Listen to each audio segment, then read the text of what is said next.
Hi and welcome, Otters. My name is Noah Lockett, and I'm one of the financial aid counselors here at Cal State Monterey Bay. Today, I'm going to talk about financial aid and how we can finance your education. Let's jump into your OASIS account, also known as your Student Center. You can find multiple things, such as your balance per semester, where to view your financial aid, and if financial aid is more than enough to cover, we recommend to enroll in direct deposit on your OASIS account as well. If you wish not to enroll a direct deposit, a refund check will be sent the second week of school to your student mailing address provided on your OASIS account. Accepting financial aid offered.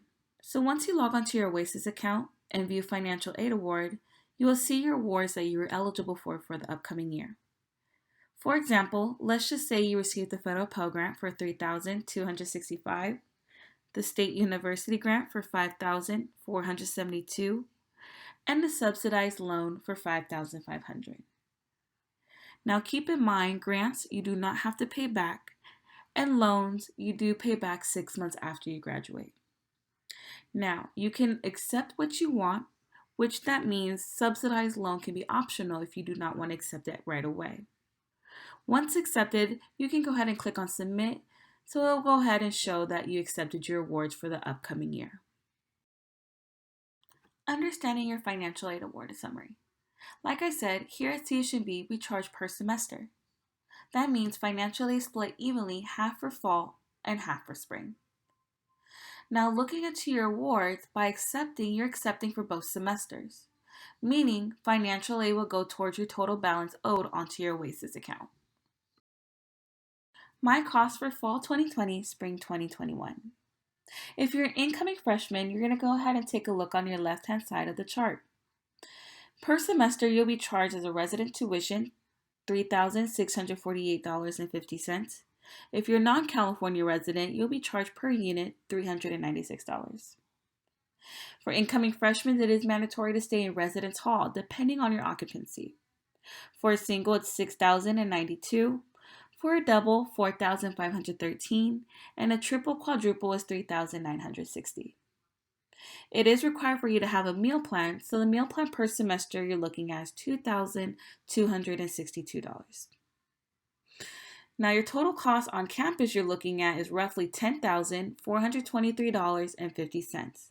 That includes your tuition if you're enrolled as a full-time student, residence hall, you and another roommate, and then the mandatory meal plan. If you're incoming transfer or planning to live off campus, you will only be charged your tuition per semester $3,648.50. This will be charged on your OASIS account. Payment extension and no disenrollment. For the fall 2020 semester, the payment deadline is July 31st, 2020. Starting the first week of school, financial aid will start to disperse onto your student OASIS account. To prevent disenrollment, under your hold, you should receive a payment extension. How to receive an extension? There are 4 ways. 1, if financial aid covers all that is owed onto your OASIS account. 2, if you pay the difference by the payment deadline that financial aid does not cover. 3, if you pay out of pocket in full. And then lastly, installment payment plans for tuition and housing. If you're interested in an installment payment plan, tuition is through Campus Service Center and housing is through the Housing Department. CalGrant. California Student Aid Commission, also known as CSAC, sends out letters to students if they have been awarded or eligible for CalGrant each upcoming year. Incoming freshmen. If you receive CalGrant, please make sure that you verify your school change and to update your high school graduation date. Incoming transfers. If you receive the CalGrant, please log on to CSAC to make sure you are not selected for any documents that can prevent a hold on your CalGrant. Questions? Their contact information is down below. CSUMB scholarships. CSUMB scholarship is one of our biggest scholarship applications that we offer prior year. The scholarship application opens October 1st through the second week of February. And the good thing about applying for the CSUMB scholarship is that your application goes towards all CSUMB scholarship applications. 3 requirements is what we ask for. 1 is your CSUMB login. 2 letters of recommendation which can be uploaded online. And then lastly, unofficial transcripts. Alternative and parent loans. If your financial aid is not enough to cover what is owed, then we do offer additional loans such as the private and Parent Plus loans. The private loans are through private lenders which are outside from the university. Once approved from your lender, you will fill out our self-certification form. Parent Plus loans are a little different where it's based off credit check. This year, or this upcoming year, the interest rate is 5.30%, and you can request it with our form on our financial aid website. Satisfactory academic progress. We monitor SAP at the end of each term, which we evaluate in three categories. 1. GPA, 2. Course completion rate, pace, and then 3. Maximum time frame. Course repeat policy. Once a student has repeated the course twice with a grade above an F, he or she is no longer eligible to receive aid for that course. For example, you took a math class and failed it for the first time. The second time, you received a D-, which is considered passing in financial aid, but not exactly for academics. The third time, pass or fail, we can no longer fund for that class. Therefore, if this might be the case in the future, please contact the financial aid office. Loan entrance counseling. If you're interested in taking out student loans, we ask to complete the loan entrance counseling and to complete the online master promissory note, also known as the MPN. You can complete the MPN on studentaid.gov.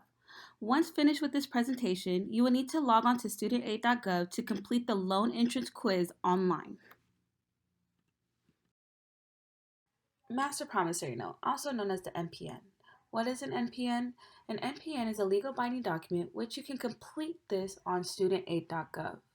This MPN will be good up to 10 years, and you'll only need to fill out one MPN for the subsidized and unsubsidized loan. Now, by signing a master promissory note, you promise to repay your loan even if you do not complete your program of study, are dissatisfied with your education from your school, or if you did not receive a statement from your letter stating you had to pay back your loans, it's still your responsibility to pay back. Subsidized and unsubsidized loans. These loans are for undergraduate students with the financial aid need. Now, the good thing is that the upcoming year, the interest rate has decreased to 2.75%. Now, the student loans you do not have to pay back until 6 months after you graduate or if you drop below half-time status. The loan origination fee is 1.066%. And the difference between the subsidized and unsubsidized loan, the subsidized, you do not have to pay interest while you're attending school. The unsubsidized, the interest does accumulate once we disperse the loan. Maximum eligibility period. Starting July 1st, 2013, a new borrower such as yourself may not receive more than 150% of your subsidized loan. If you're incoming transfer and you took out student loans at your previous institution, your subsidy has already started. Here at CHNB, we offer a 4-year bachelor's degree. That means your maximum eligibility period is up to 6 years. Payments while in school. Students are allowed to make payments towards their loans while they're attending school.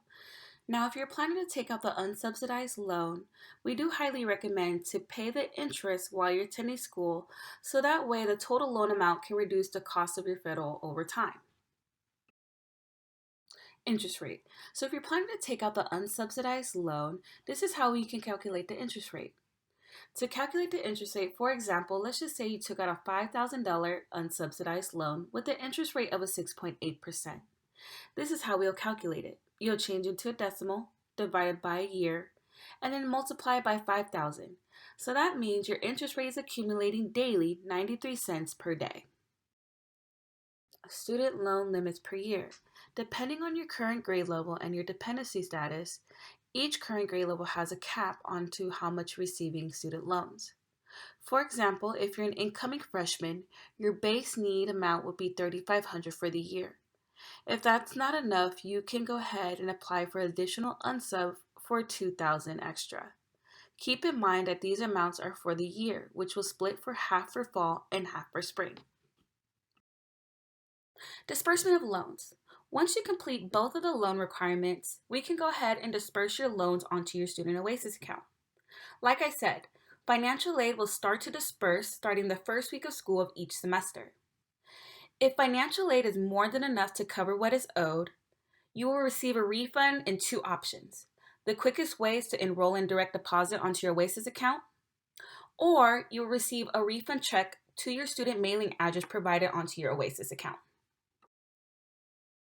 Let's jump into different repayment plans. For example, this is the standard repayment plan. On your right-hand side, this chart is pretty accurate onto how much loan you total borrowed, how much is your monthly payment, what is the total interest paid, and then the total repaid overall.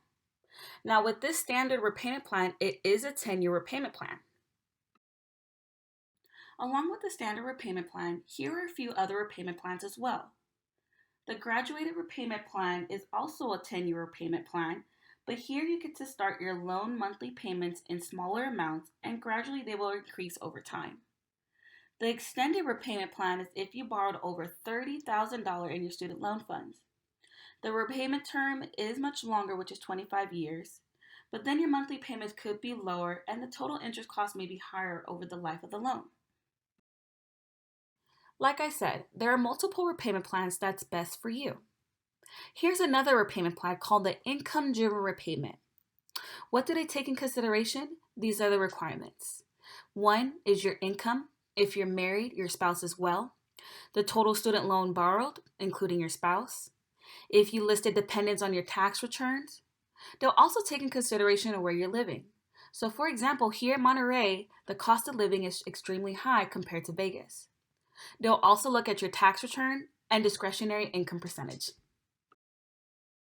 With the income-driven repayment plan, there are a couple of different repayment plans listed below, such as the income contingent, the income-based repayment plan.